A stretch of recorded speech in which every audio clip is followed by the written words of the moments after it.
Hi, my name's Pete Rainford and you're watching Rainford's Brew Lab. Today we're going to make a Canary Island banana and honey wine.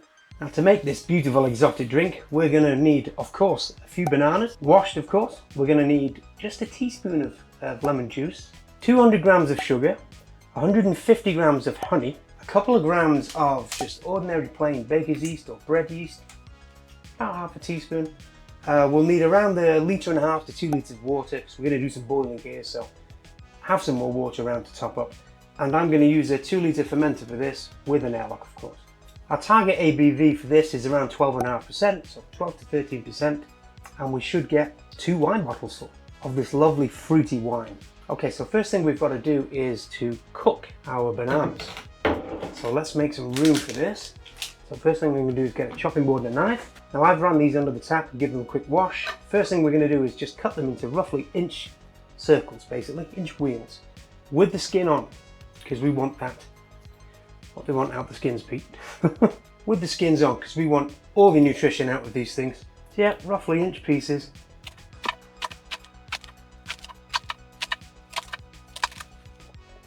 Now there's a couple of reasons why I'm doing this brew. Reason number one, we are retracing the steps of Christopher Columbus on his famous 1492 voyage. And his first port of call on that voyage was Gran Canaria in the Canary Islands. He then called into Gomera, if memory serves, the neighbouring island, one of the neighbouring islands, one of 7, for supplies to repair his rudder. The other reason is because I spent 6 years living in Tenerife when I was a child, and I don't remember drinking this because I was a bit young. I have been back on holiday since, but we're going to recreate this. Roughly how, at least, it would have been made back in those times. So Columbus reached Gran Canaria on August the 3rd, 1492, with his 3 ships, La Niña, La Pinta, and La Santa Maria. He then sailed over to Gomera, La Gomera, the neighbouring island, because they had a more sheltered bay for him to repair whatever repairs he needed to do on his ships. He took on water and provisions as well, of course, all before setting sail across to where he would eventually make landfall in the Bahamas. Okay, I'm going to put these to one side a second. Okay, now in the past at this point I've had to go back into the kitchen to do some cooking, but ta-da! I now have an induction hob, so I don't have to do that. Okay, we're pouring in around 1.25 litres of water here. Just get those bananas in and make sure we've got enough room.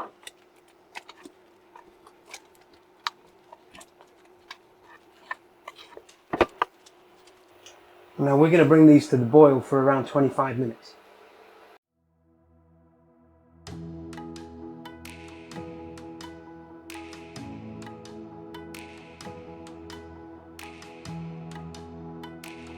Going to pop this off to the side.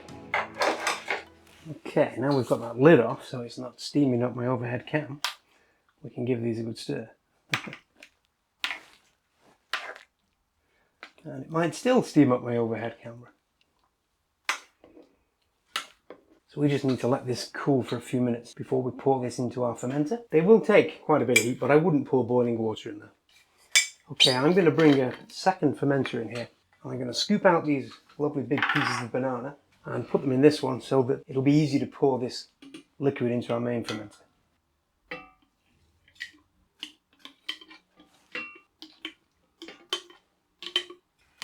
Okay, we're at 71 degrees there. I'm just going to pour some water in here, bring it down to around 50, and then we can get it in there. Just a couple hundred mils. Okay, a funnel. If you've got one, use it. Trust me, it is a lot easier. Is this cooled down now? It has. And I'm just going to put a cheesecloth or muslin cloth in the funnel. This just makes it a lot easier later to clear this brew. And I'm going to pour our juice in.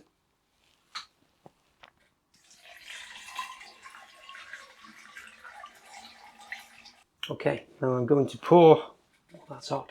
I'm going to pour our banana pieces in. That's really hot, I'm just going to add some cold water to that. Okay, in we go.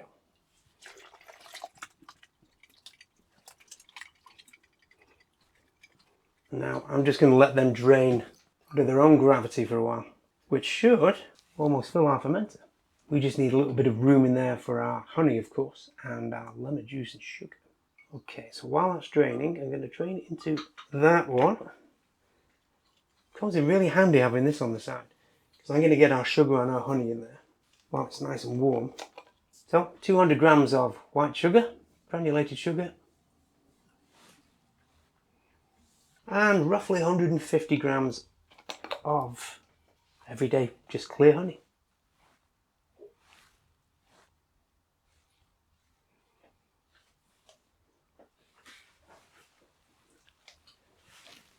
Whilst we're waiting for that to just drain under the laws of gravity, we can take this quiet moment to add some lemon juice. So I'm going to say half a lemon. We only need around a teaspoonful. This will be a bit more than that. Don't worry, I am not being overly precise with these measurements. So this will add a little bit of zinginess to our brew, and it will also give the yeast some acidity, which they like. Not too much. Okay, that's drained enough. Pour our last bit of banana juicy stuff in there. Now we need to take temperature, and it's still too hot. It's 48.4 degrees. So I'm going to have to leave this now for probably around half an hour or so till it drops down to around 20 degrees, 20 to 25 degrees. And then we can pitch our yeast, because at the moment, if we pitch it, it's going to kill it. And that's no good, precious, is it? No, about 44 degrees. Well, we can give it a stir in that lovely honey and sugar.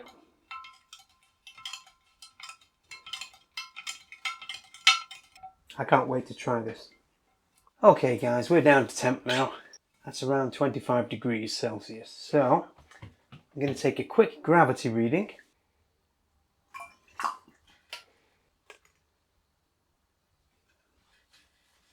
Okay, 1.074. In fact, we'll call that 1.076. Okay, that should give us around a 10.5 to 11%. That's fine. In fact, I'm going to pour that away. We need a bit of room here for the fermentation, so I'm not going to pour that back in. I'm going to leave us a bit of room. Right, we've got our bread yeast here. Now that we're around the 25 degrees, we're at a safe temperature for this yeast to work. I'm just going to add 1/4 teaspoon. 1 and 2. These are 8, so 2 of those. And all that leaves us to do now is to put the top on, nice and firm, and fit our airlock. Okay, I'm going to leave this in the back of the brew lab here where it's nice and warm for at least a week, probably 10 days, maybe even a fortnight. It's only bread yeast. It's not going to ferment super fast. However, the weather is getting warmer now, so it could be pretty quick. But speed is not the goal here. Quality is the goal. And that's a perfect chance to have a quick chat about Christopher Columbus's epic journey back in 1492, which brings us to today's sponsor. If you love history, travel, or just want something genuinely stunning for your walls, you're going to love this. This is the Great Explorers Maps collection by 55 Maps. They've taken the world-altering voyages of Magellan, Vespucci, and Columbus and turned them into high-resolution modern wall art. You can physically track the exact routes and historical context of the journeys that defined the Age of Discovery, including Columbus's push across the Atlantic. The collection also includes beautifully restored historical maps, rare cartography, and pieces from the bizarre era when California was drawn as a separate island. They come in these 3 styles: 3D, vintage, and modern, available as digital downloads or printed and shipped directly to you. It's live on Kickstarter right now. Hit the link in the description to check out the collection and get an exclusive 20% discount today. Now let's get back to the brew. Okay, I'll see you in a week or 2, guys. Right, we've got our Canary Island banana and honey wine here. It's been exactly 7 days, so I'm hoping this is finished. Let's get a reading, and if it's finished, we'll get it bottled. We sneak a little sniff.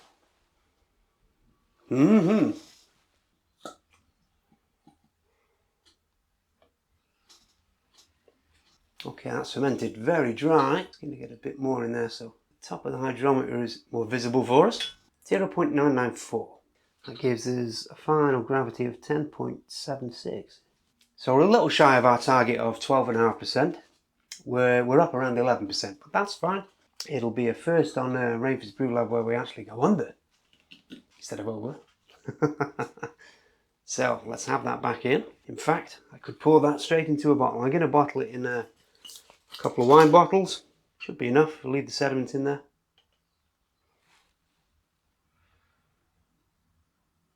And then I'm just going to use my funnel for this.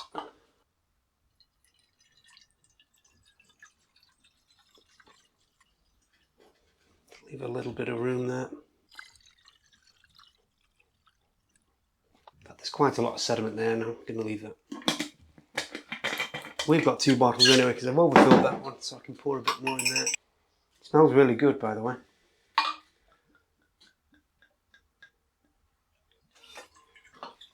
And we'll put a bit back in the other one. Okay, I'm going to put these in our fridge for a couple of days, should be enough, just to get it to clear up, and then we can get a taste. We're not going to carbonate it, we'll just keep it a nice, still, refreshing wine, hopefully. It certainly smells good, so taste-wise, yeah, let's hope we've got it there. Okay, see you in a couple of days. Good afternoon. We've got our banana and honey wine here. It's actually a Melamel. The glass is out, so it's tasting time. Quick recap. This is our Canary Island banana and honey wine. The first port of call of Christopher Columbus on his 1492 voyage. It's technically a Melomel. Target ABV was 12.5%. Our actual finishing ABV is 10.76%. Round that up, we'll say 11%, just because it makes it easy for me when it comes to the thumbnail and title. Our base was 5 bananas, 150 grams of honey, 200 grams of sugar, a teaspoon of lemon juice, and 2 grams of bread yeast to keep it as authentic as possible going back to the times. Final gravity was 0.994, opening gravity of 1.076, which gives us 10.76. So, like I say, close enough to 11%. Let's get a pour and let's get a taste. I think it's cleared up as far as it's going to. There's some sediment in the bottom there, but it's still very murky looking, and I'm going to keep this as authentic as possible, and that will probably be as it looked all those years ago when they used to make it. Right, let's get a pour.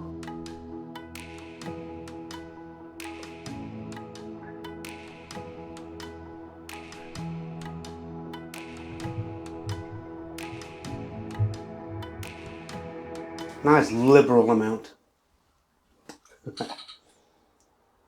Oh, less banana on the nose there.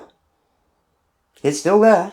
Yeah, a little honey coming through there as well. So we've got the classic mead smell with the hint of banana. Okay, cheers.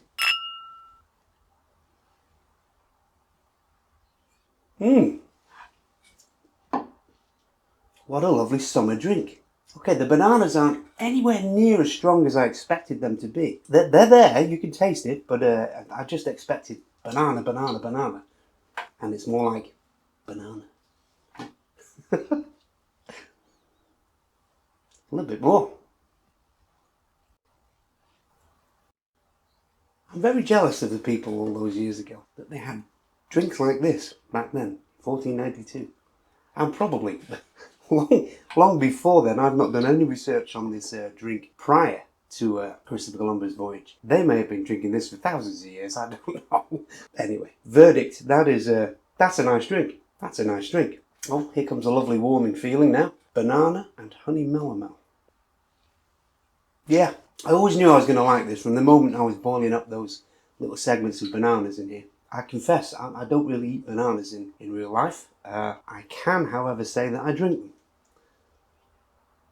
And that's a lovely drink. That's one I'll be revisiting, maybe in a slightly larger quantity, and maybe do a couple of other things. Watch this space.